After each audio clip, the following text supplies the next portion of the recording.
After several months of cooling house prices, it appears they're rebounding. According to the Canadian Real Estate Association, the average price of a Canadian home hit $481,500 last month. That's up 1% over last year. Prices had fallen ever since the government implemented new mortgage stress test rules, but they're still astonishingly high compared to a few decades ago. According to one study, the average home price in 1976, adjusted to today's dollars, would only be $210,000. That's why many millennials say buying a home these days is just not an option. So, should the government be stepping in to help them out? Joining me now in studio is David Colletto, CEO of Abacus Data, and by Skype from Pitt Meadows, British Columbia, Paul Kershaw. He's a professor at UBC and the founder of Generation Squeeze, a voice for younger Canadians in politics and the market. Hi to both of you. Thanks so much for joining us. I appreciate it. You're welcome. Mr. Colletto, I'm going to start with you because the latest edition of Abacus Data's millennial study, says that while 70% of millennial Canadians rate the economy as doing well, only 16% describe themselves as optimistic about their personal future. Explain that gap. Well, it's the difference between us feeling good about the macroeconomic situation in the country. We see this with Canadians generally, not just with millennials, but a feeling that at my own personal experience, I'm not feeling that great. I don't see the opportunities that are there. So it's really that difference of perceptions that are important, that we can really feel good about where our country's going, but maybe not see opportunities for us to take advantage of it.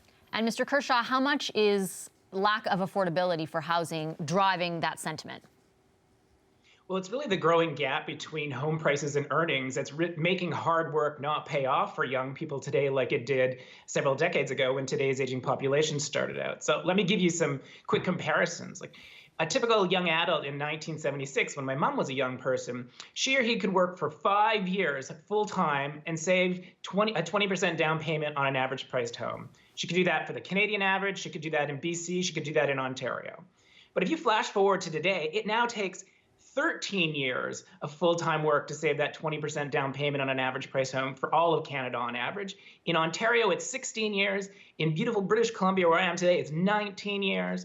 And if you were crazy enough to think you could do that in Toronto or Vancouver, you'd need to be saving for around 22 to 27 years. Whoa. So that rise in home prices is just crushing the way in which hard work pays off for young people in terms of covering our major cost of living. And Mr. Colletto, you were tweeting a little while ago about this, and it got a lot of reaction. It did. I was actually tweeting some of Paul's numbers from Generation Squeeze, and you know, we had 1,500 retweets over 2 days. I'd never had a tweet like that go viral. And it was an interesting debate where you had millennials saying, yeah, no kidding, you know, and wow to the wage numbers, because that I think people really didn't understand, is that people were making actually more when working full-time in 1976 in today's dollars than the average young person is today.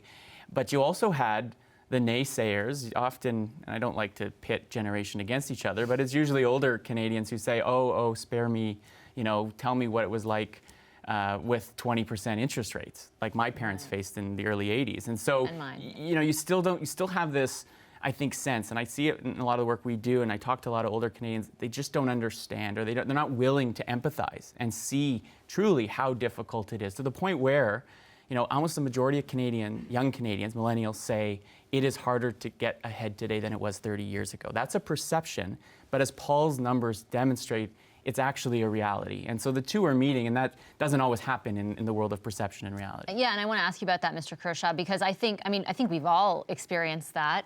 And our parents, and I think our parents' generation will say, oh, your generation is kind of different, you're a little bit more entitled, maybe you don't want to work as hard, and that's part of the reason that you're in this position. And I get their concerns, because a lot of them had it very hard in different aspects too, but what do you make of that?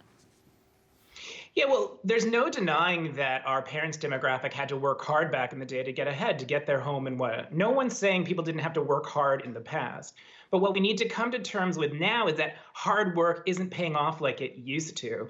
And if you think about some of the macroeconomic observations that David's been sharing from his polling, and people are kind of saying, yeah, I hear that our economy is doing relatively well. Well, take Ontario and BC, which of late have been the provinces reporting the most economic growth.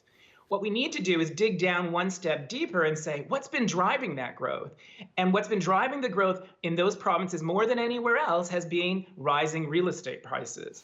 And so that's the kind of catch-22. We get more growth from rising real estate prices, but rising real estate prices are killing the economy for younger Canadians. And so we need to really rethink what counts as growth, and growth for what? Because ultimately, we want to judge our economies by the following question. Does it require more or less work for me to cover my major costs of living? And right now, the pathways we're on for growth are requiring more work for young people. And it's not because we're buying more, Starbucks coffee or we're eating avocado toast. I had some students in my class calculating, you would have to have 17 avocado toasts per day over a decade to cover the extra amount of money to, get that down payment today by comparison with a generation ago. And who the heck's eating 17 avocado toasts? Oh, that sounds disgusting. I don't even know how much that would cost. Okay, so Mr. Colletto, what I'm wondering is now, so we've established what the problem is. When we look towards solutions, is it the government's role and at any level to step in? And what does that role conceivably look like? Well, I don't know if it is the government's role, but I think given the size of the challenge and both the pressure that I think citizens, millennials, their parents are going to put on politicians to react, there probably is room for government to do something. Because the first key to remember is most young Canadians, whether it's right or wrong, want to own a home. They've been raised to believe that's something that not only should they be able to achieve, but they almost, it's not a right to ownership, but there seems to be this implicit in their thinking. And so there are a number of things governments could do. But one of the big challenges, I think, is this is tricky, because to Paul's point about growth being tied to the value of all these properties across the country, is that if you own a home, I always think of my parents. They live in Richmond Hill, Ontario, a suburb of Toronto. They won the lottery because they live there. And now their home is worth maybe 3-4 times what it was when they bought it, way more actually probably than that. And so they want to protect the equity in that home. Whereas you have a generation who are looking to get in the market. And so politicians have a tricky dance, because on the one hand, you've got a large group of voters who want to protect that equity and another group who want access to it or want access to that market. And so policy solutions need to, I think, politically deal with that tricky situation. But on the other hand, there has to be good policy, because it's one thing to offer, a few tax credits, but that's not necessarily going to solve the problem, even if it's politically attractive. Mr. Kershaw, what's your view on potential policy solutions?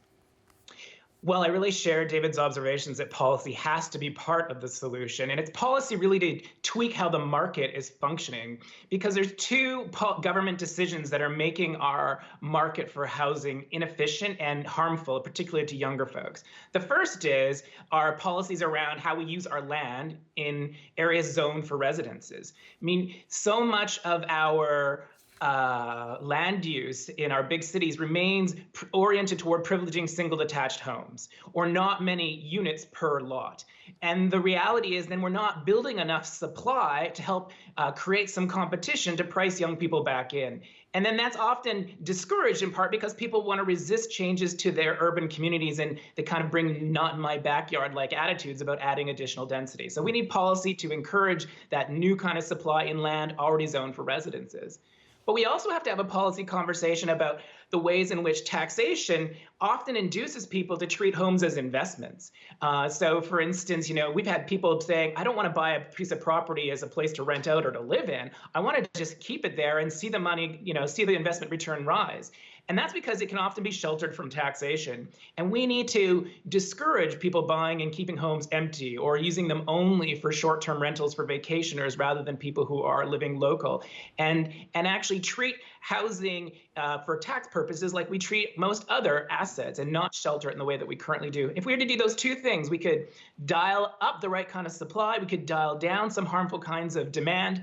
But more generally, we need a conversation about, we're in a bit of a new normal. Like, housing prices could not rise for many more years in the next while. And even still, the damage has already been done.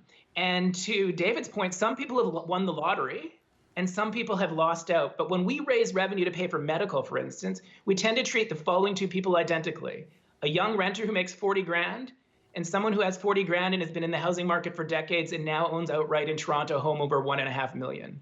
we need to say those aren't the same in terms of people's ability to pay and start tweaking the way we tax that to address some inequalities that have arisen. Okay, unfortunately, we have to go, but I could talk about this for a long time. But thank you very much to both of you. Thanks to David Colletto and Paul Kershaw. Really appreciate your time today. Thank you.